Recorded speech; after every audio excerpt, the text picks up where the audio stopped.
اسلام آباد پر چڑھائی سے درجہ حرارت نیچے نہیں آئے گا۔ بات چیت کے لیے پی ٹی آئی کے بہترین لوگ اس وقت قید میں ہیں۔ سابق وفاقی وزیر فواد چودھری کہتے ہیں ہم بانی پی ٹی آئی کی رہائی کے لیے کردار ادا کرنا چاہتے ہیں۔ جیل میں موجود لوگوں کے خیالات بھی ہمارے جیسے ہیں۔ نون لیگ کے اہم وزراء سے بات ہوئی ہے، وہ بھی مفاہمت کے حامی ہیں۔ 2-3 ہفتوں میں ہماری کوششوں کے نتائج آنا شروع ہو جائیں گے۔ شاہ محمود قریشی بانی پی ٹی آئی کے ساتھ کھڑے ہیں، ان کی منشا پر ہی عمل کریں گے۔ شاہ محمود چاہتے ہیں بات چیت شروع ہو اور درجہ حرارت نیچے آئے۔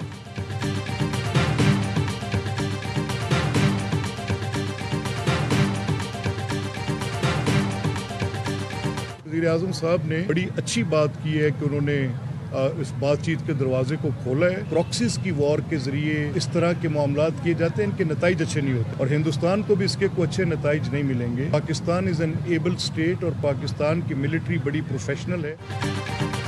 وزیر اعظم نے پی ٹی آئی کے لیے بات چیت کے دروازے کھول کر اچھا قدم اٹھایا۔ کسی بھی سطح پر بات چیت کا آغاز پاکستان کی بہتری کا راستہ ہے۔ اسپیکر پنجاب اسمبلی ملک محمد احمد خان کہتے ہیں ٹی ایل پی پر پابندی اچھا اقدام ہے۔ ٹی ٹی پی سمیت دہشت گردی کی کسی تحریک کے ساتھ بات چیت نہیں ہو سکتی۔ اسٹیٹ کو اپنی ریٹ قائم کرنی چاہیے۔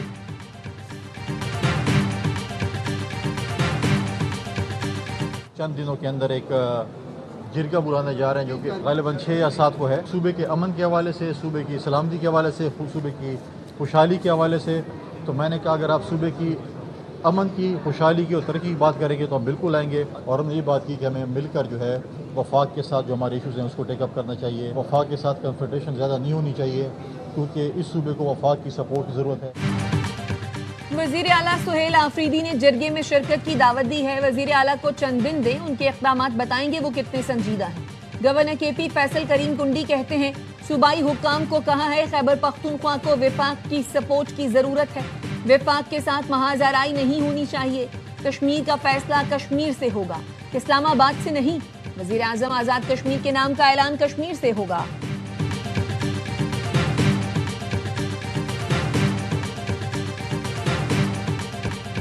مقبوضہ وادی میں کشمیری حق خود ارادیت کے لیے لڑ رہے ہیں۔ مقبوضہ کشمیر کی آزادی وقت کی ضرورت ہے۔ بھارت میں مسلمانوں پر مظالم کا بازار گرم ہے۔ صدر مملکت آصف علی زرداری کا گلگت بلتستان کے جشن آزادی کی تقریب سے خطاب۔ کہا گلگت بلتستان کو دیگر صوبوں کی طرح ترقی یافتہ دیکھنا چاہتے ہیں۔ گلگت بلتستان کو اپنی ایئر لائن ملنی چاہیے۔ وزیر اعظم شہباز شریف کی گلگت بلتستان کے عوام کو یوم آزادی کی مبارکباد۔ کہا گلگت بلتستان کے عوام نے آزادی حاصل کر کے پاکستان کے ساتھ الحاق کا تاریخی فیصلہ کیا۔ وفاقی حکومت گلگت بلتستان کی ترقی، خوشحالی اور نوجوانوں کے بہتر مستقبل کے لیے پرعزم ہے۔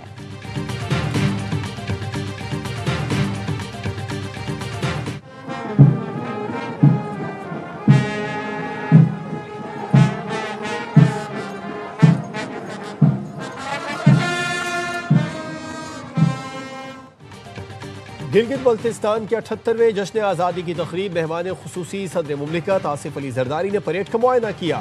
تقریب میں آمد پر گورنر اور وزیر اعلیٰ گلگت بلتستان نے صدر مملکت کا استقبال کیا۔ روایتی ٹوپی بھی پہنائی گئی۔ تقریب سے خطاب میں وزیر اعلیٰ گلگت بلتستان کا کہنا تھا بھارت کی سازش ناکام کی جائے، گلگت بلتستان کو آئینی دھارے میں لایا جائے۔ 78 سال سے ہم پاکستان کو اپنی منزل سمجھتے ہیں۔ گلگت کو قومی دھارے میں شامل کرنے سے عوام کا دیرینہ مطالبہ پورا ہوگا۔ پاکستان کی شان گلگت بلتستان۔ یوم آزادی گلگت بلتستان کی مناسبت سے آئی ایس پی آر نے خوبصورت نغمہ جاری کر دیا۔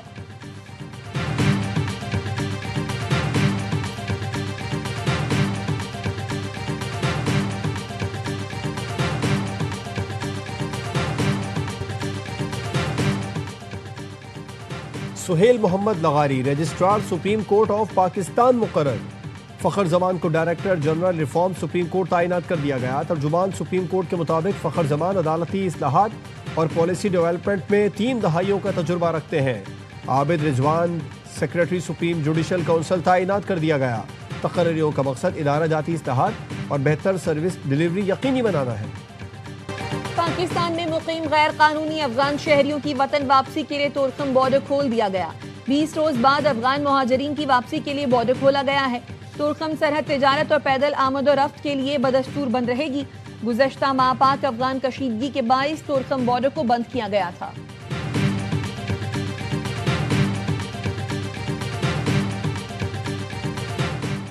نائب وزیر اعظم اسحاق ڈار کی زیر صدارت بین الوزارتی اجلاس، حکومتی کارکردگی خصوصاً بیرون ملک پاکستانی مشنز کے کام کا جائزہ لیا گیا۔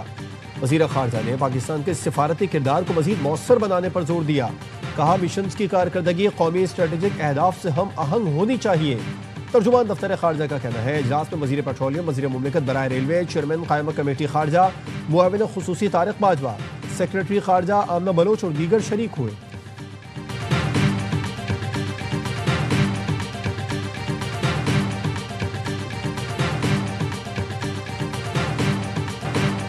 سولر سے بننے والی بجلی کے نرخ 23 روپے سے کم کر کے 10 روپے فی یونٹ کرنے کی تجویز۔ نیپٹا نے نرخوں میں تبدیلی پر کام شروع کر دیا۔ اگلے مرحلے میں سولر کے پے بیک ریٹس ختم کرنے کی تجویز زیر غور۔ وزارت پاور ذرائع کا کہنا ہے سولر سے بننے والی بجلی پر صارف کو سسٹم سے ادائیگی نہیں ہوگی۔ صارفین سولر انرجی کو 100% خود استعمال کرنے کا پابند ہوگا۔ سولر کی مد میں صارفین کو 125 ارب روپے ادائیگی کی جا رہی ہے۔ حکومت کے لیے آئی پی پیز کو ادائیگیاں مشکل ہوتی جا رہی ہیں۔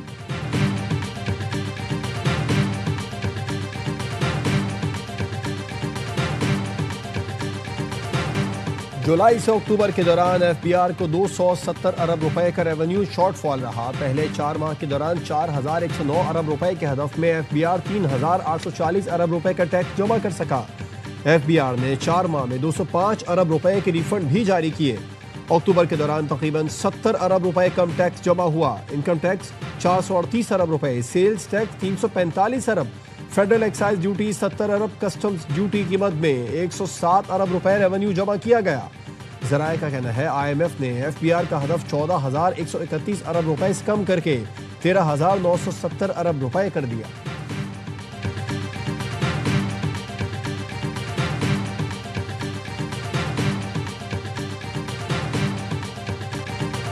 شہریوں نے پیٹرولیم مصنوعات کی قیمتوں میں اضافہ مسترد کر دیا۔ قیمتوں میں کمی کا مطالبہ، کہا مہنگائی پہلے ہی آسمان پر ہے، پیٹرولیم مصنوعات کی قیمتوں میں اضافے سے مشکلات مزید بڑھیں گی۔ پیٹرول کی قیمت میں 2 روپے 43 پیسے جبکہ ڈیزل کی قیمت میں 3 روپے 2 پیسے فی لیٹر اضافہ کیا گیا ہے۔ مٹی کا تیل 3 روپے 34 پیسے اضافے سے فی لیٹر 185 روپے 5 پیسے کا ہو گیا۔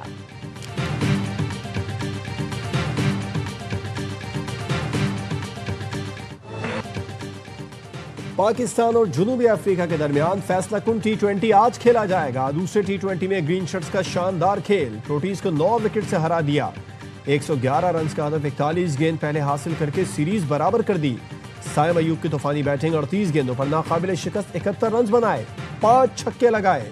سلمان مرزا 3 شکار کر کے میچ کے ہیرو قرار۔ تمام میچ اے سپورٹس پر براہ راست دکھائے جا رہے ہیں۔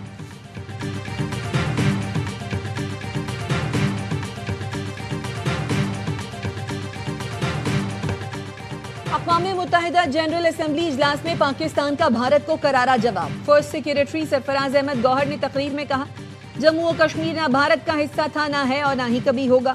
جموں و کشمیر متنازع علاقہ ہے، فیصلہ اقوام متحدہ کی زیر نگرانی رائے شماری سے ہوگا۔ سلامتی کونسل کی قراردادیں کشمیری عوام کے حق کی خود ارادیت کی ضمانت دیتی ہیں۔ اقوام متحدہ کے نقشے بھارت کے زیر قبضہ کشمیر کو متنازع علاقہ ظاہر کرتے ہیں۔ بھارت اقوام متحدہ چارٹر کی آرٹیکل 25 کے تحت قراردادوں پر عمل کا پابند ہے۔ اقوام متحدہ کے ہائی کمشنرز اور عالمی ادارے بارہا بھارتی مظالم پر تشویش کا اظہار کر چکے ہیں۔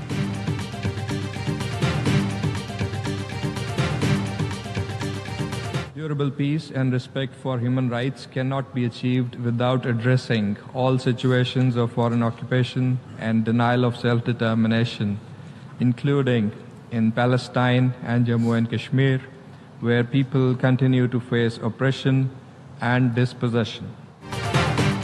اقوام متحدہ کی جنرل اسمبلی میں کشمیر اور فلسطین کے لیے پاکستان کی آواز۔ مستقل مندوب عاصم افتخار نے جنرل اسمبلی اجلاس سے خطاب میں کہا کشمیر اور فلسطین کے عوام آج بھی ظلم و جبر کا سامنا کر رہے ہیں۔ مظلوم اقوام کے لیے انسانی حقوق کونسل فعال کردار ادا کرے۔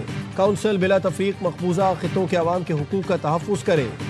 امن غیر ملکی قبضے کے خاتمے اور حق خود ارادیت کے بغیر ممکن نہیں۔ اسرائیل کی جنگ بندی کی پھر خلاف ورزی، غزہ پر بمباری کر دی، 3 فلسطینی شہید، متعدد زخمی۔ اسرائیلی فوج کے غزہ کے شمالی اور جنوبی حصوں پر فضائی حملے، ترکی کا غزہ جنگ بندی معاہدے پر عمل نہ ہونے پر تشویش کا اظہار، پیر کو غزہ سے متعلق اجلاس طلب کر لیا۔ ترک وزیر خارجہ کا کہنا ہے مختلف ممالک کے وزرائے خارجہ اجلاس میں شرکت کریں گے۔ حماس نے مزید 2 اسرائیلی یرغمالیوں کی لاشیں واپس کر دی۔ اسرائیل نے بھی 30 فلسطینیوں کی میتیں فلسطینی حکام کے حوالے کر دی ہیں۔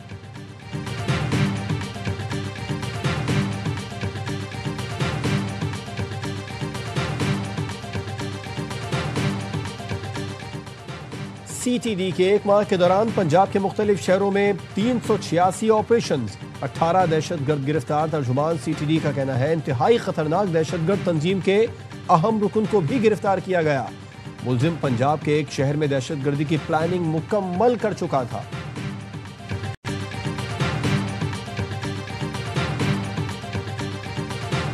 وزیر داخلہ محسن نقوی کا اسلام آباد میں ٹی چوک فلائی اوور اور شاہین چوک انڈر پاس منصوبوں کا دورہ، پروجیکٹس کی پیش رفت اور اطمینان کا اظہار۔ کہا تعمیراتی کاموں میں معیار اور رفتار پر کوئی سمجھوتہ نہیں کیا جائے گا۔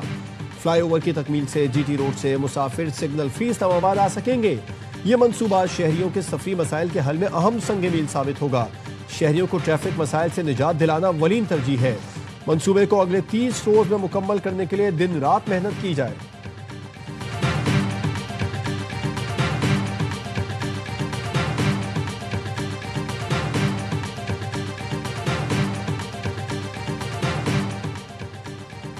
وزیر اعلیٰ پنجاب سے جرمن پارلیمنٹ کی رکن کی ملاقات۔ مریم نواز نے کہا پاکستان اور جرمنی جمہوریت اور پارلیمانی طرز حکمرانی پر یقین رکھتے ہیں۔ پارلیمانی تعاون عوامی اعتماد اور باہمی تفہیم کا پل ہے جو پاک جرمن تعلقات کو مضبوط بناتا ہے۔ جرمنی 1951 سے پاکستان کا قابل اعتماد ترقیاتی شراکت دار رہا ہے۔ دونوں ملکوں کے درمیان 2024 میں تجارت 3.6 ارب ڈالر تک پہنچنا خوشائن ہے۔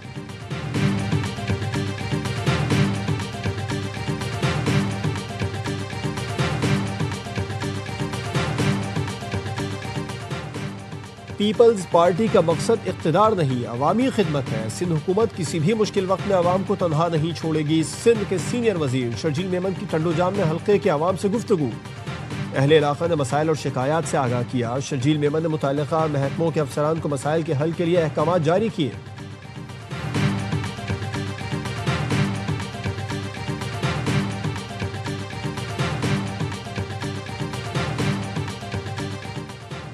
آئی بی اے سکھر نے ایم ڈی کیٹ کے نتائج کا اعلان کر دیا۔ پہلی تینوں پوزیشن کراچی کے طلبہ کے نام۔ کراچی کے محمود خان کی 180 میں سے 175 نمبر لے کر پہلی پوزیشن، کورنگی کے فیصل اشرف خان اور قمبر شہداد کوٹ کے شیراز حسین کا مشترکہ طور پر دوسرا نمبر، کراچی کے محمد ریان ہمایوں، مہنور شاہ نواز اور حیدرآباد کی ہیرا عابد تیسرے نمبر پر۔ سندھ کے A1 اور A گریڈ طلبہ کی 56% تعداد فیل ہو گئی۔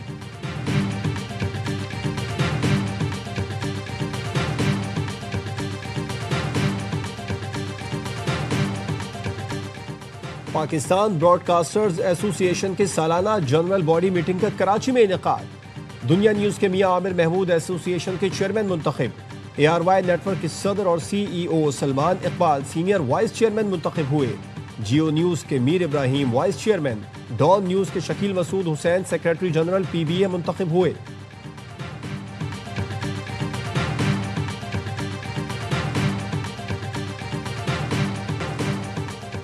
سندھ، پنجاب، خیبر پختونخوا، بلوچستان اور اسلام آباد میں بار کاؤنسل کے انتخابات کے لیے پولنگ جاری۔ سندھ بار کاؤنسل میں کراچی ڈویژن کی 16 نشستوں پر 102 امیدواروں میں مقابلہ، پنجاب میں 75 نشستوں پر 331 اور اسلام آباد بار کاؤنسل کی 5 نشستوں پر 21 امیدوار میدان میں ہیں۔ یونیسکو نے سعودی دارالحکومت ریاض اور مدینہ کو تخلیقی شہروں کی فہرست میں شامل کر لیا۔ مدینہ منورہ کو روایتی پکوانوں اور ریاض کو ڈیزائننگ کے میدان میں تخلیقی شہروں کی فہرست میں شامل کیا گیا۔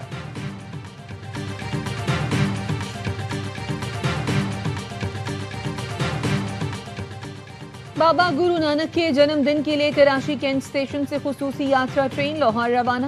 سکھ یاتریوں کو لے جانے والی ٹرین کل صبح لاہور پہنچے گی۔ سکھ یاتری لاہور سے ننکانہ صاحب جائیں گے۔